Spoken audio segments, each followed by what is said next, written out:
कंपनीच्या मालकांबरोबर रवी तोष्णीवाल म्हणून मालक आहे, तर त्यांच्याबरोबर सुट्टीचा दिवस होता. मला गेस्ट हाऊसमध्ये ठेवलं होतं. 8 दिवसाचे ट्रेनिंग प्रोग्राम त्यांच्या स्टाफचे चालू होते. मी गेस्ट हाऊसमध्ये होतो. मला म्हटलं संडे कोकणीची क्या कर रहे हो? म्हटलं काही नाही, आज मोकळाच, आज संडे आहे, काही काम नाही. फार मोठी तयारी पण करायची नाही, कारण तसा अनुभव आहे. थोडंफार संध्याकाळी नजर टाकली की उद्या सकाळी सुरू करता येईल.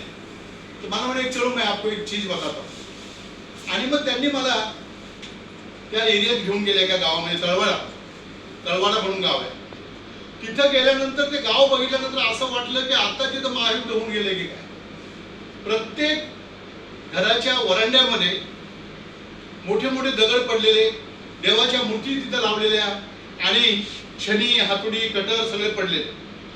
म्हणजे त्या गावामध्ये राजस्थानी लोक जे आहेत ते मूर्ती तयार करण्यामध्ये सगळ्यात माहिर आहे, कुशल आहे. म्हटले इथे दररोज कटरचा आवाज, छड्यांचा आवाज तयार होतो, आपला येत असतो.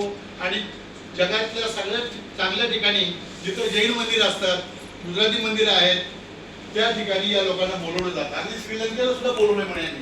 तेव्हा सीतामाईचं मंदिराचं काम चालू होतं श्रीलंकेमध्ये, तेव्हा इथल्या लोकांना बोलवलं होतं म्हणे. तर राजस्थानी लोक हे देवाच्या मूर्ती तयार करण्यामध्ये